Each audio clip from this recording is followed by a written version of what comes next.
Luiz, como é que tá a sua cabeça ali para a bolsa? Aliás, eu já abri a sua carteira também e li sua última carta.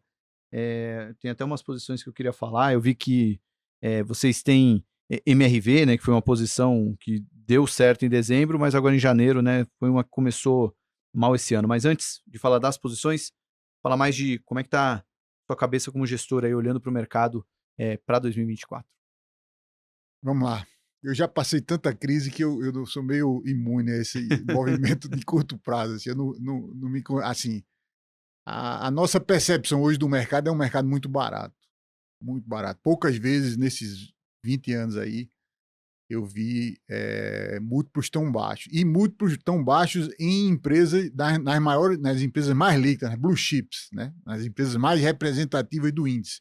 É pouco comum, né, historicamente, a gente sempre procura múltiplo baixo e a gente sempre acha múltiplo baixo nas small caps, né? Porque tem toda aquela ideia de ser menos avaliada, menos acompanhada pelos analistas e realmente o normal é você encontrar barganha nessas empresas menos líquidas, né? E circunstancialmente, na verdade, nos últimos 2 anos eu visto esse contexto aí em que as principais empresas, as empresas mais representativas do índice, são as empresas mais baratas. Isso é muito interessante para a gente que aloca, que se tem restrição de capacity, né, porque o seu capacity aumenta muito, né, porque essas empresas são muito líquidas, tem baixo risco, normalmente são líderes, né, são quase monopólios, né, oligopólios, então tem baixo risco de competição, né, muito multi, né, como o pessoal do Vale Invest fala. E então é uma circunstância muito interessante essa que a gente está no mercado hoje, pelo menos para mim, com essa perspectiva de longo prazo. Uhum. Assim, a gente procura olhar um pouco mais o ciclo histórico, também nesse aspecto, eu acho que está num momento muito bom, né? Quando você olha a bolsa em dólar, por exemplo, ainda está no patamar antes de 2008. Eu acho que só tivemos um ciclo tão longo de baixa em dólar na década de 70. Eu acho que já estamos mais de 12 anos, né, sem passar o ponto em dólar. Né, acho que a gente chegou em 30 mil pontos em dólar, 40 mil pontos em dólar, né, em 2008. Né, se a gente pegar mesmo com 130 mil pontos agora, a gente nem chegou em 40 mil pontos em dólar. Então, Uhum. eu tô muito confortável aí, eu acho que é um ponto, uma precificação muito interessante para quem quer investir em bolsa no Brasil. E isso se traduz nos fundamentos das empresas ou também no contexto macro, queda de juros e tudo mais? Quais são os alicerces É um desse? fundamento total. Petrobras, eu me lembro de Petrobras em 2008 a R$ 50. Não existia nem pré-sal. O pré-sal foi, na verdade, ela chegou em 50 porque o pré-sal tinha sido anunciado, né? E o pessoal comprava, 10 entre 10 analistas recomendavam forte compra. Não tinha nem ninguém que tivesse coragem de dar um sell na empresa, mas não existia nem a tecnologia para explorar o pré-sal. Existia só o anúncio, né, da descoberta, a evidência que era realmente uma. Mas você não tinha, por exemplo, estimativa de custo, né? Existia muita incerteza, mas o mercado era muito comprador. A gente estava no final do ciclo dos emerging markets dos anos 2000.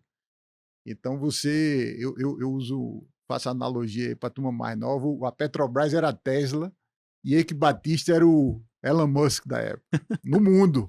Eu vi Eike Batista na Bloomberg, né, dando entrevista, dizendo que ele não sabia, perguntaram para ele se ele pretendia chegar a ser o mais rico do mundo, ele dizia que não sabia se ia passar o Warren Buffett pela esquerda ou pela direita. Era esse nível. O Brasil era queridinha daquela época, final dos anos 2010, né? 2008, 2009. E você vê, hoje a empresa está precificando menos do que em 2008 e você tem hoje o pressão é realidade. O Brasil já produz 3 milhões de barris por dia, num custo de menos de $5 o barril. Uhum. Entendeu? É uma realidade e a empresa está mais barata do que estava em 2008. Mas você pode falar para Vale, os bancos, todos os bancos. Qual é o tamanho do Itaú há 15 anos atrás, há 10 anos atrás? E o tamanho dele hoje? Então, se você olha dessa perspectiva, a bolsa tá muito barata em termos ciclos. Né? E agora, isso tem a ver com fluxo. Vai depender, essa questão de precificação não tem muito. questão de fundamento, não. Vai ser quando o gringo mudar a mão aí, passar de a gente tem uma correlação muito negativa, né? Totalmente com o S&P, né? Então, provavelmente, quando você tiver uma realização lá, você vai reprecificar aqui. Então, é esse ponto porque o gringo, em tese, ele até tem entrado, né, no mercado, não tanto, mas eu fico meio porque também a correlação, mostra que nem sempre a nossa bolsa sobe quando lá fora cai, né, então também tem que cair, mas de leve lá fora, não pode ser aquela super queda estilo 2008, 2008. senão ferrou, né, não vai ter fluxo para cá. Mas acho também que o investidor local ainda não está muito, né, o institucional, ele ainda está meio tímido aqui. Também teve muito resgate de dinheiro na indústria, né, acho que o dinheiro tem que voltar para os fundos também, né, para a gente ter fluxo novo, né, porque hoje acaba sendo até meio um rouba-monte, né, quando uma empresa faz um IPO, um follow-on, aí sai o dinheiro de uma empresa para ir para outra, né. O problema do institucional é o seguinte, ele tem um custo de oportunidade, né? A gente trabalha muito com fundo de pensão e o que é que acontece? Eles têm uma meta atuarial, né? Na verdade, o gestor de fundo de pensão ele não tem que bater o mercado, ele tem que atingir a meta atuarial. E a meta atuarial dele, normalmente, é IPCA mais 5,5. Então, se o cara consegue comprar um NTNB pagando IPCA mais 5,5... Que hoje está já, né? Pois ainda está. Ele ainda consegue hoje comprar NTNB, tem risco zero, vai ter volatilidade, mas hoje até isso ele consegue, porque pela regra lá da Previdência, dos fundos de pensão, ele pode marcar pela curva. Então, sim, não marca mercado. Não tem a questão daí tem a questão do fluxo do institucional, vai depender muito desse fechamento da curva da NTN, aí, inclusive era essa expectativa, você falou aí quando o Lula ganhou, né, você tinha, né, uma expectativa, no início, muito otimista, né, pô, Lula vai aproveitar, né, que o Brasil, o Roberto Campos, ele estava ahead of the curve, né, ele tinha subido o juro antes, tinha, né, o pessoal achava que ele ia botar o Meirelles na Fazenda, então o mercado não gostava de Bolsonaro, apesar de ser em tese liberal e direita, mas não tinha uma boa imagem lá fora, então todo mundo, no primeiro momento, estava muito otimista, depois o discurso foi muito agressivo e aí reverteu tudo e foi essa montanha-russa que se falou aí do ano passado.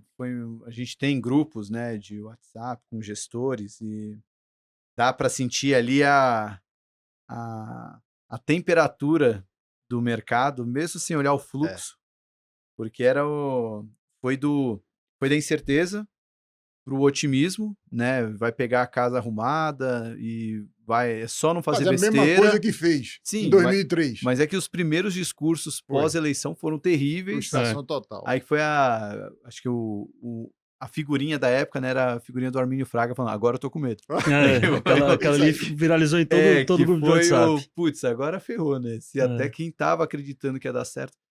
Mas tivemos uma grata surpresa com a Haddad, né? A gente tem que dizer que, assim, talvez porque a expectativa não era muito alta, mas a gente acabou andando bem em algumas coisas, né? E também, não dá para tirar o peso do cenário externo, né? Acho que talvez esse fim de ano positivo foi muito mais porque o mercado começou a apostar que os juros vão cair lá fora, que também é um grande driver para esse ano de 2024, né? Se o Fed não cortar muito os juros, aqui também os juros não vão ter tanto espaço assim para cair, né? Acho que boa parte dessa projeção do UBS leva em conta o que o Fed vai fazer com o juro americano, mas pelo menos a gente tem uma expectativa bem positiva de fluxo para renda variável pelo simples fato de que a economia tá num ritmo bom e os juros devem cair, né? O que eu acho interessante, eu gosto muito de falar com o pessoal já um pouco mais velho do que eu, né?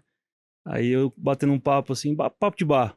E o cara é um empresário industrialista da época de 60, 70, né? Aí eu falei pra ele, cara, assim, a NTNB tá muito alta, né? Você pode investir em NTNB sem risco. Aí ele, sem risco não. Eu já levei calote e investi em Tesouro Nacional. Aí me repreendeu ali na hora, eu falei, assim, de fato o Brasil já deu calote na sua dívida uma vez, né?